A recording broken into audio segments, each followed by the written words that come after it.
next speaker, Greg Brann. I've known Greg for, I guess, 40 years now, pretty close.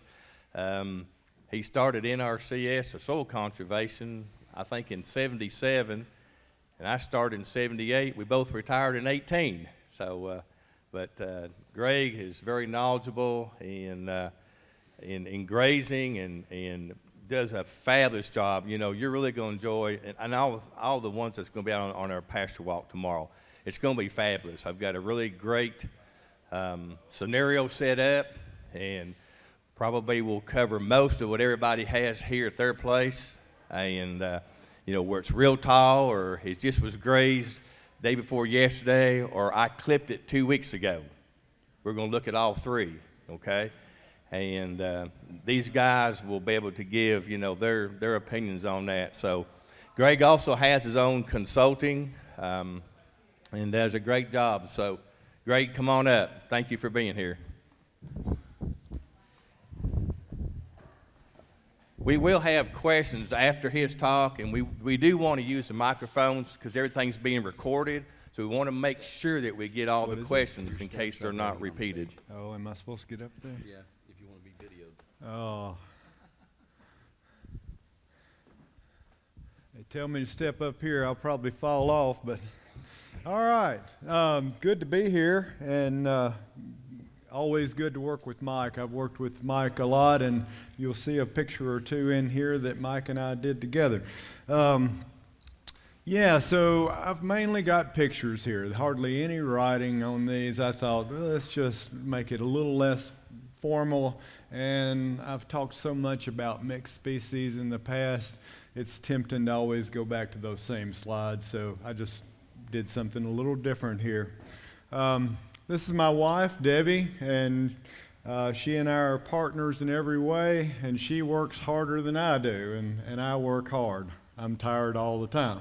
But anyway, this is a no-till garden, just captured a picture of her there, and we use, well, we've done some solarization, then we use the cardboard thing, lasagna garden, some people call it, and it's worked real well for us. This is, we're just going to go through, I'm talking about the diversity, stacking enterprises, that kind of thing. They had a dairy prior to moving it to my farm on another place, and now we have a small herd share dairy, and it's very successful and a lot of demand for the milk and all that. So that's just a picture of our shade mobile, and it's an old tobacco scaffold wagon with shade cloth on it. And we don't wean the calves either until they're probably somewhere around 250, 300 pounds. We'll pull them off. And looking at the whole picture, I work some with the National Soil Health Division as a consultant, and there's a way of looking at pastures, and you look at a reference state. It's kind of like range management. You look at what's our target? How good can this pasture be? And then you do a comparative analysis looking at that. So this is a site where I like that pasture. I like what's there and the components in it. And when you're evaluating a pasture, look straight down on it, and that way you can see that bare ground. A lot of what Alan covered, we practice at home. He's taken it to a new level, and we've tried a lot of adaptive grazing, switching it up and all. Sometimes we've tried taking it a little lower than we should, and that can bite you. So especially if you've been practicing high grazing, because now those grasses or plants are further apart because they've fully expressed, and some of the other plants have gone by the wayside in the sward. So anyway, there's lots of ways to do it. And again, this is looking at that reference state. Here's what we're wanting our soils to look like. This is the same soil. Now, you're not always going to see earthworms, but you can see where they've traveled, and you can see the worm castings. When I look at the grass, I'm going to act like these mums are grass, right? So I want to look straight down on them, And then if I drop a pin, I want it to hit 7 to 11 leaves. That's kind of maxed out on the solar panel. And then I want to pull back the plant matter and look down at the residue. I want to see some residue. And what's missing on a lot of places is, everything looks great. And the component that will come up missing is the residue. And the reason is your soil is so active, it's so much life in there, it's eating up the residue. You don't have enough carbon to feed. So that's the way to step it up. If you don't have any residue, that may be the missing link. And then we want to look at those earthworm castings. They're 5 times more fertile than the surrounding soil. And then I would love to, this is my target, and I see it in fields all across the east, but not commonly. Probably I've seen it on 5 to 10 farms, and I've visited a lot of farms. But anyway, you reach down in the soil and it's all tilled up. You can dig at least 4 inches deep. When you can do that, you've hit a destination. But you have to keep feeding the soil. It's a journey. You're not there for long if you take away their feed for the underground herd. 10 times more life underground than above ground. So Mike and I gathered these trays in Greene County, this county here, and they're just showing cover. And they're also showing runoff and infiltration. The front jugs are the runoff, and the back jugs are the infiltration. The missing thing and sometimes you don't get all the water to even show up, like there's the same amount of water added to all of them, right? And the reason being is the soil is holding more water in those denser swards. So it's an inverse relationship. What's in the front jugs, there's the opposite inverse in the back jugs. So where there's no cover, you get practically no infiltration and a lot of runoff. So that's flooding. And where we have more cover, and it's linear, you can see it there. And where we have more cover, we're getting lots of infiltration and almost no runoff. Some people say, well, I don't want any water leaving my farm, and I used to think that was silly. But it's really not to an extent. We're getting more intense storms and all, but yeah, it's very important to have cover. That's the first step. And if you don't have cover out there, you don't have residue, you may want to plant something out there like a cereal rye. And it's going to add a lot to that residue and give you some cover, get it all cranked up. Oats have the most mycorrhizal connections, so they're another one. Barley, I like it too. I'm just going to go through these pictures. We have some RVs that interns stay in, and all we graze around them sometime now. We've quit letting the cattle get around the RVs because they can tear up some of the connections. And then we do let the sheep come in around to graze. And that you can do that with just having a pigtail post or whatever, and the sheep go under, but the cattle stay back. Just looking at it's called a flurd sometimes, it's a flock and a herd. And that was the worst field on the farm, probably 5 years ago. And we've unrolled hay on it and fenced like Alan's saying, contour-wise, because when animals lay down, they usually lay down on the flat spots, right? When they stand up, they defecate, urinate. And so you get that nutrient cycling going. So you've got control. You can pick the spots they're gonna do that. They're gonna lay down. It's gonna be heavy manured up here. It's gonna be heavy used here. Not so much out here, but they will lay down and all on those slopes too. Just another picture, more mature. And the animals, run in different groups. Like the sheep will stay together in general, the goats will stay together, the cattle together, and they move around. Those groups, you'll see them up and down. Yeah, and they're somewhat different on the terrain too. The sheep, they'll do the side slope a little better than the cattle, and the goats higher terrain. But yeah, there's some electro net in the background. We use some of that kind of minimally, but we do use some of that. Used to, I would run the high wire and let the goats get to their mineral. There was some information out there that's saying sheep are not tolerant of copper. And that's true to an extent, but now we just feed a cattle and sheep mineral to all of them. Feed up to a 1900 part per million copper mineral. And on the mineral thing I was brought up earlier, we'll just change minerals around all the time. We don't feed the free choice enterprise mineral. We use Redmond selenium and then a expensive mineral that's beef breeder, and then we'll feed a sheep mineral too. And we'll just change those up. I do put garlic in the mineral. It's one of the main reasons for feeding some mineral. It could be white salt, but I'll use 1 pound of garlic and 50 pounds of mineral, and I'll go up to 2 pounds depending on the fly load. It's for fly control, and it really works well. I've never met anybody that said they didn't get results by doing it.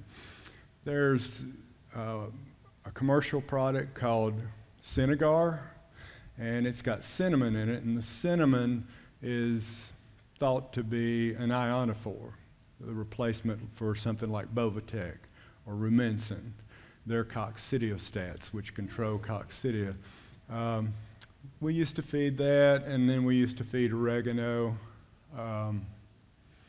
What else? No, that was it. So we don't do that anymore with just the garlic, because I feel like I'm getting the biggest bang for my buck with the garlic in the mineral. On the O'Brien's post, this one's not done the way that I like to do them, but we've tried every configuration on the wires. We usually run 2 wires to control the sheep. You know, Greg Judy and some others, Russ, you may do it. Use 1 wire. If you rotate often enough, you can do that. But we're rotating about 1 to 3 days, every 1 to 3 days. And the rest period will vary a lot depending on rainfall and all, but anywhere from 30 days to 90 days. And in the winter, it can be 120 or more days, 200 days. But anyway, where I like to run the wire on a 2-wire system is 3rd from the top and 3rd from the bottom. We've tried every configuration, and that's where we've settled on. This grass, you know, is good, and you see a little bit of browning tips in there. It can be too vegetative. Alan mentioned the lush pastures and the pink eye, and it can be too vegetative, so you just give it a little longer rest to do that. But another thing in my thought process is based on what Voisin, he was a French researcher on grazing, and from observation and all, the animals prefer grass to be 6 inches tall. And you know, over in New Zealand and all, they graze real shorter than we do. And if we had perfect rainfall, if we had 3 inches, well, let's say 4 inches every month, that'd be okay. But we don't. We're running through a dry spell now at home and here, I think, and it'll come catch you. It'll bite you. So in general, we want it to be at least 8 inches tall. Again, we want that solar panel, and it's got to be that 8 inches to get that 7 to 11 layers of leaves. We want 3 leaves minimum on the, so with a sheath, here's the stem, the sheath is the leaf part that covers the stem, and then it comes out. We want at least 3 of those, and the grass is productive until it has about 5 leaves. And then it starts to senesce or die back, and it's not as productive as you've probably seen the growth curve. It starts off with low growth because it doesn't have a solar panel. Then there's the blaze of growth, and then it senesces and it slows down again. Diversity, sometimes we'll plant an annual mix, especially in a system where we're trying to revive it pretty quick. These are some wool sheep that we run, and we run the wool sheep separate from the hair sheep because the hair sheep can contaminate the wool. We tried running it together, but there's so much shedding going on with the hair sheep. These have coats on. It's not to keep them warm, it's to keep the wool clean. You'll see a lot of wool sheep operations with real short grass, and a lot of that is because of the weeds contaminating the wool. Goats, I don't like goats, I'll just be honest. I had 300 nannies at one time, but I culled down to 0, and then a few years later I said, well, this is goat land, So look at your vegetation and decide what species you need out there. And if you have briars, anything thorny, anything that's dominantly broadleaf, goats will work well. And their manure is black gold. It's just incredible. You've turned a thorn tree or multiflora rose into very valuable fertilizer. That was nutrients that were not going to come back to the surface, and you've just cycled that.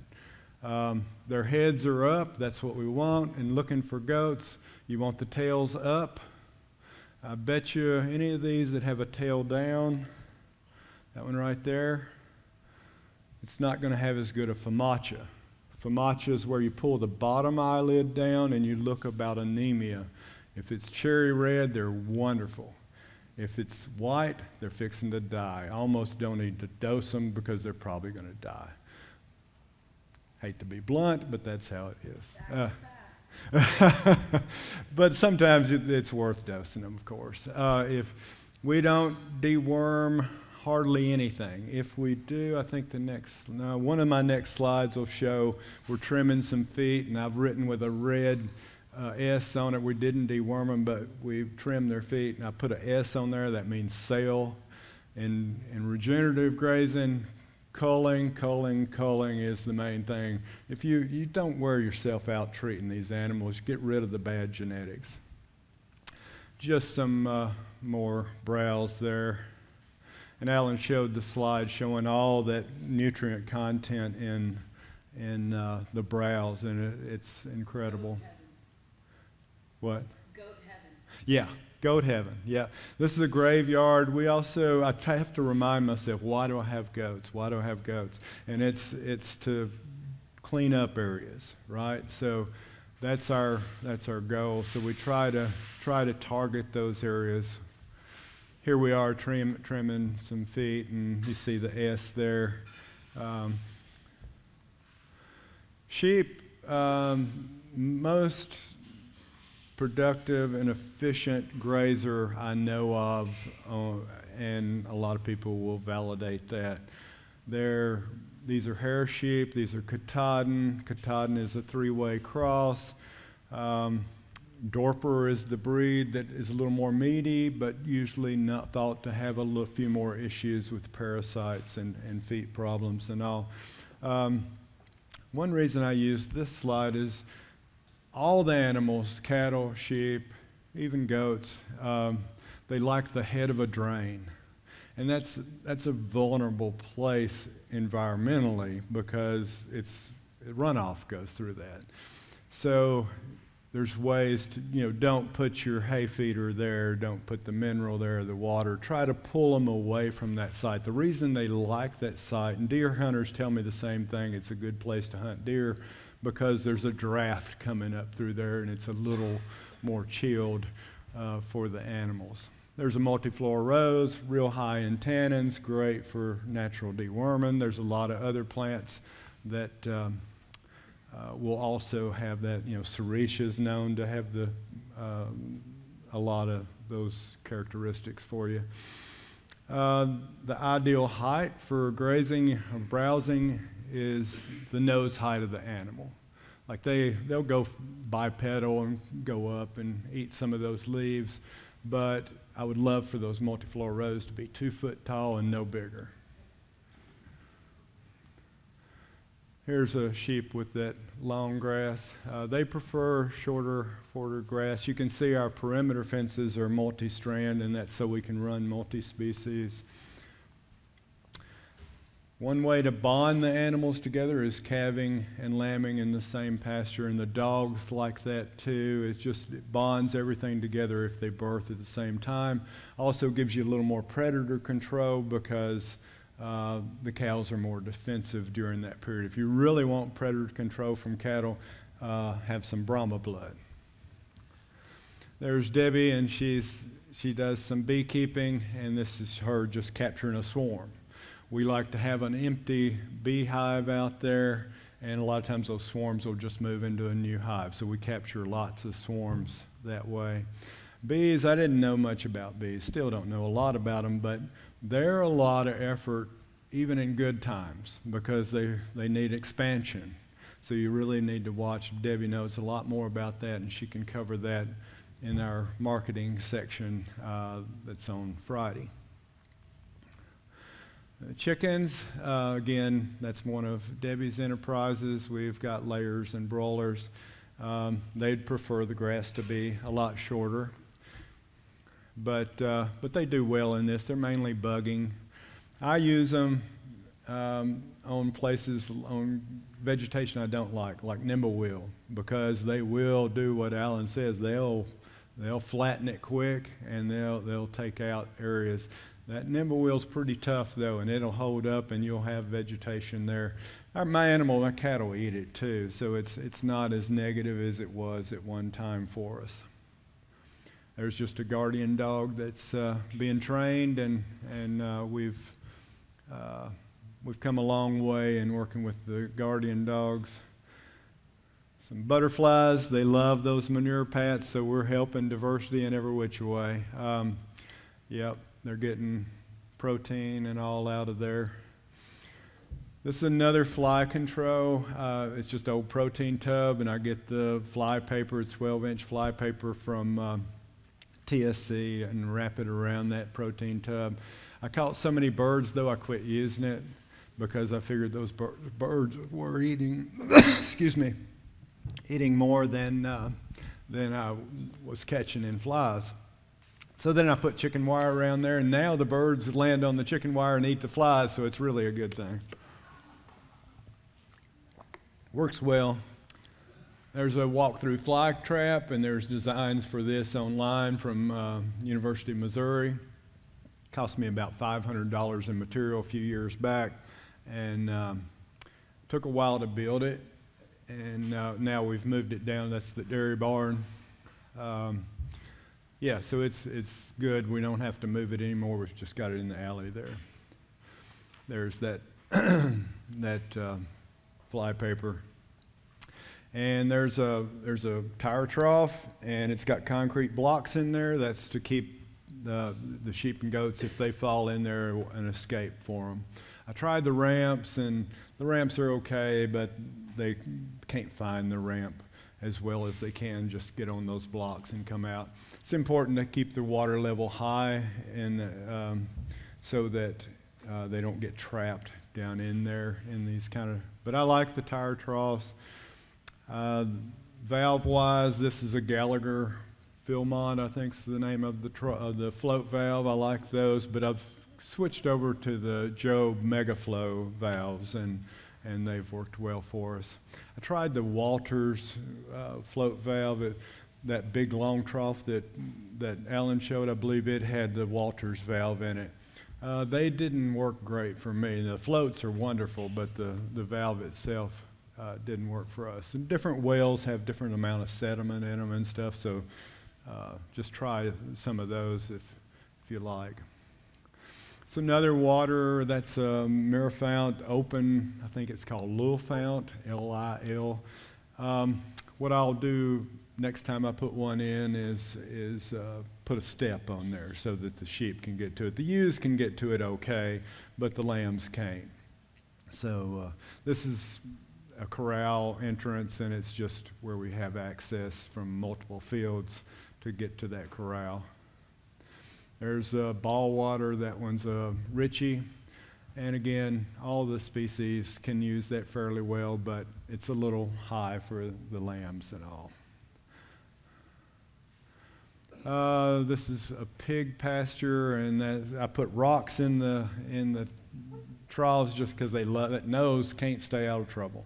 They're always flipping everything. So I put rocks in there. Water's my weak link in the pig pastures, and I need to set up some nipple waterers, if you know what those are, little trigger waterers. And somebody told me that they put welded wire panels across these open troughs to keep them from getting in them.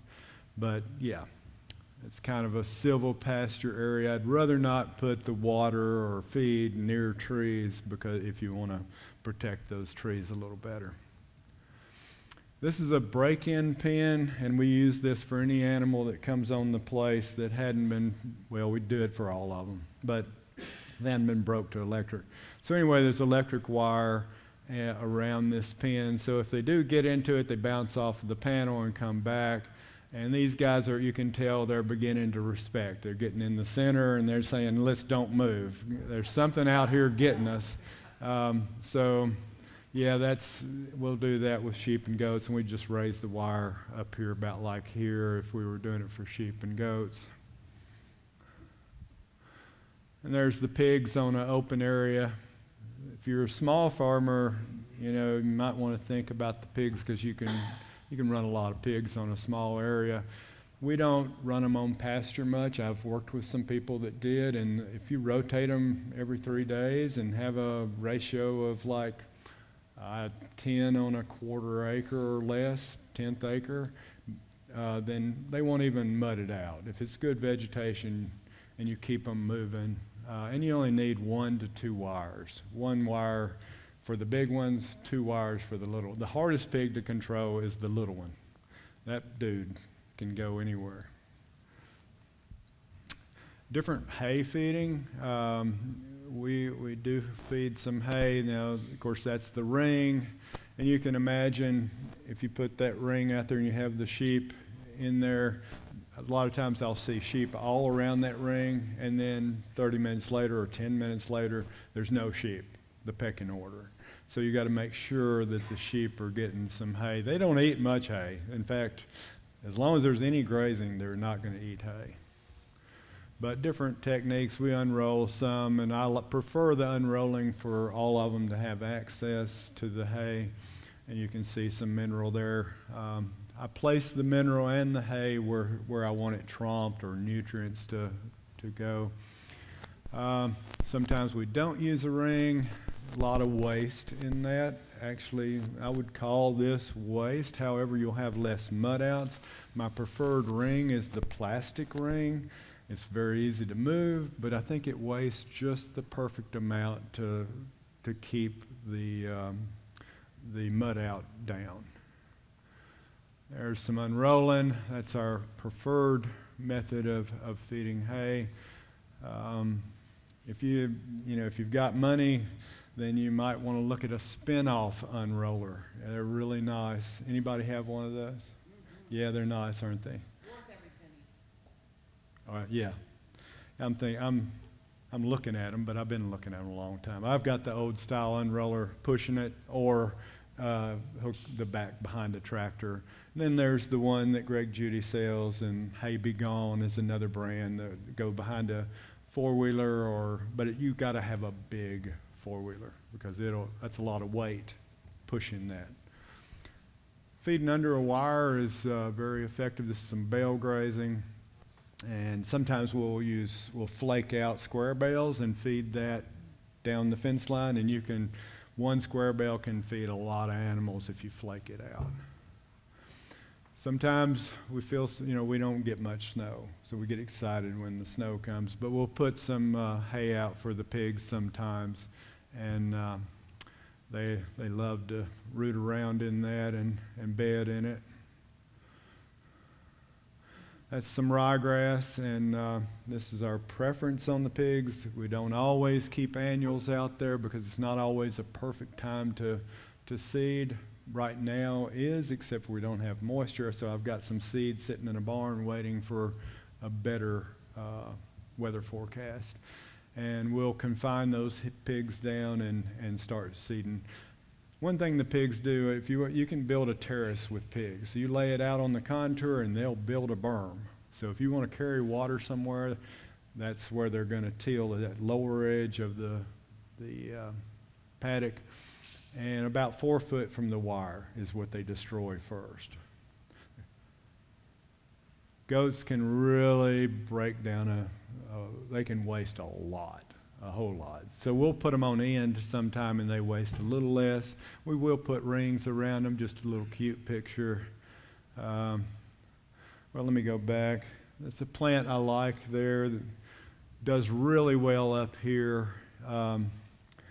Rescue grass or Matua brome. Mike, you've planted a lot of it and it's done well. It's held up for you, hasn't it? In our area, it freezes out some, but I do like it real well. It's one to add to your fescue and orchard grass. Fencing,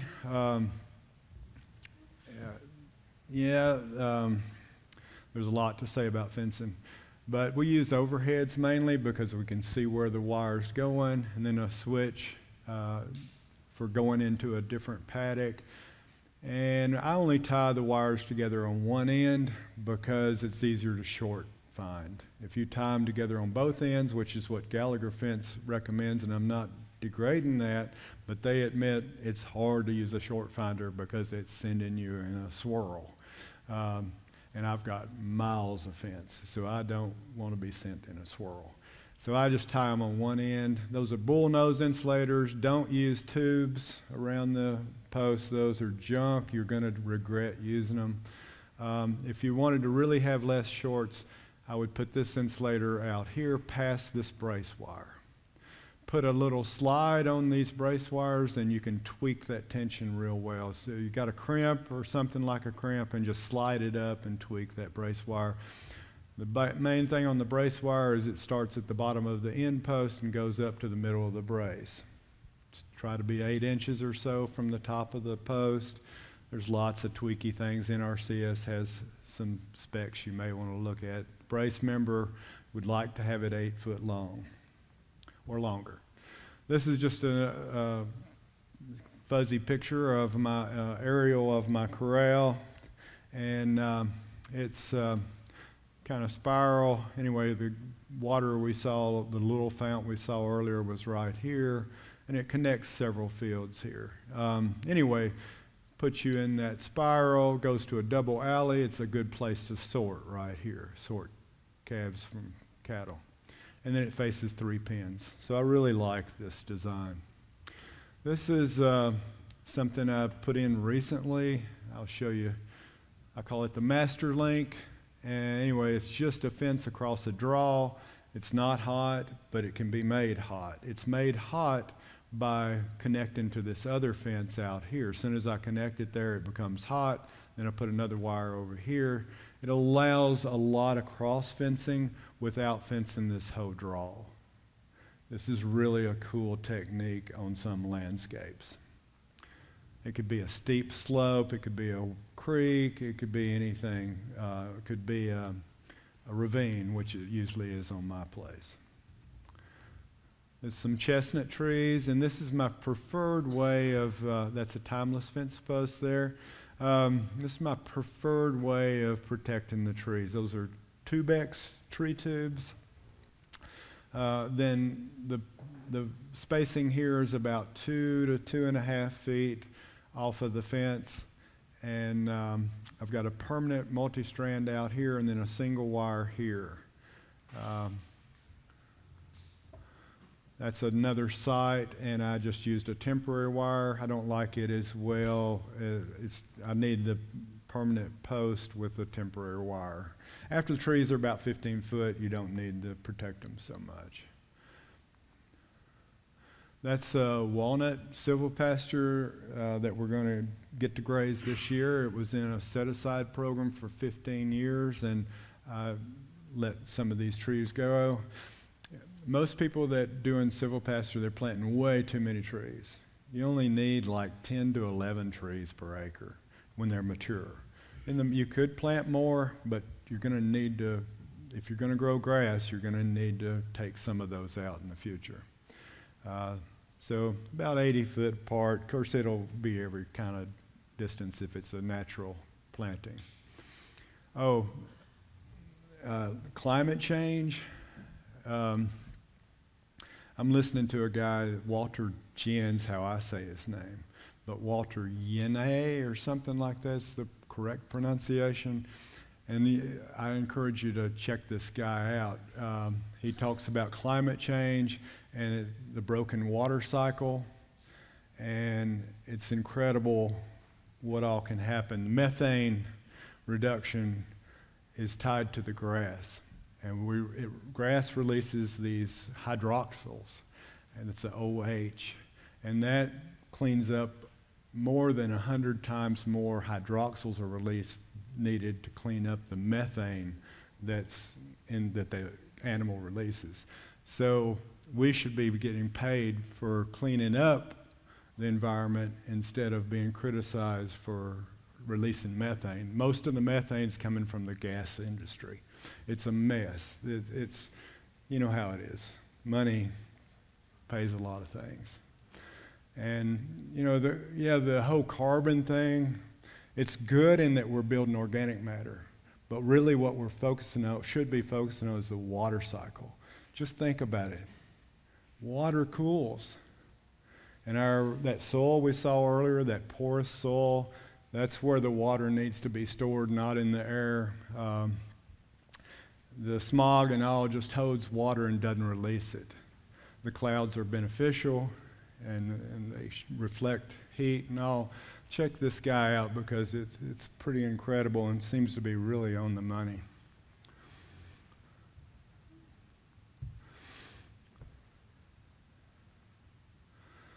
Yeah, more on the dogs. Again, when they're birthing, it's important to have the dogs out there, and the dog feeders are important. Where they're feeding. I used to feed them outside of the paddock, and the dogs would just go through gates and all. Now it's really important to move that dog feeder every time and keep it in there. Yeah, so the dogs go under that welded wire. It's about 8-inch clearance there, and go to a self feeder in there. We put a top on ours because this is Greg Judy's here, but ours are designed real similar to this, and we put a top on it so the cows can't get to the feed. There's some trample going on there. A pond down below, fenced off. Now I typically move the animals myself. They're so used to the rotation. And it's about 400 animals. And I just lead them to the gate, get them started good, and then I go back behind them and bring up any stragglers. So I'm sure I've used my time, but be observant is the main thing, and Alan focused on that as well. Do I have time for questions? You've got plenty of time. Oh, good. Okay. Any questions? Any questions for Greg? Greg, I see your sheep. I said I see your sheep and cattle together and lambing. I'm about to become a shepherd. Yeah. Maybe in the next 3 or 4 weeks. So I've never had sheep on my farm. We do grass-fed beef. Do you isolate them for a while before you integrate them with the cattle? And these will be coming as ewes. It will not be breedable until April of next year for calves for lambing in September. Yeah. I like to run any new animal side by side. Like we just introduced some rams to another ram group, and we ran, if I was introducing a new bull, I'd want it to run right beside the other group just so they see it's not a big threat. They kind of get used to it being there. And then what would even be more ideal is to rotate to a new pasture that nobody's defending. So yeah, I would do the sheep that same way. I'd run them beside the cattle at first. But after you see things have calmed down, the guardian dogs are the hardest to integrate because the cattle don't want dogs in there. But yeah, and then I go to a bigger paddock to give them room to separate if they want to separate. The biggest threat is when you move the animals. Try not to get them too hyped up. So if you usually call your cows, you might call them once, but once they start coming, don't get them stirred up anymore. Try to slow them down because they'll trample. Usually it's a lamb that's not doing well in the gate. But they're real respectful. Now, believe it or not, the teenage cattle are not real respectful. They show their dominance. The cows, though, they'll go around them. And you'll see sheep shading from a cow, so it's a pretty cool interaction how it all goes. But the sheep are a competitor for cow grazing. So if you get too many sheep, you became a shepherd and not so much a cattleman. So watch your numbers if you're running them together. One ewe per cow is a great place to be. Goats don't compete much with the cattle. They're eating a whole entire different diet. They don't eat white clover usually. Now they will some, but clover will increase with goats. Red clover they like. But I don't hear well what? Hang on. Do not run goats with cattle? No, you can run them with it. Yeah. I say they don't compete diet-wise, so that you're not impairing the cattle diet when you run goats.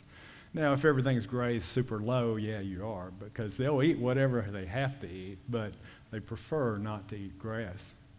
I'd bet money if you have briars and grass, the goats aren't going to eat the grass. Not significant.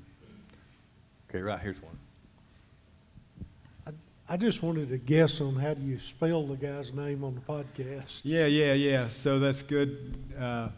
Walter Jehne, Jehne. It's really cool. Look up and then just put methane with your search if you want to hear the one that but all of his stuff is, I've listened to all of them multiple times. It's really good. Are you having a pasture walk at your farm? Oh, this year? thank you. Yeah, in fact, I got another slide here, I think. So it's October 19th, and it's Central Time, and it starts at 10 and goes to about 3. And it's Adolphus, Kentucky, if you want to see how far it is.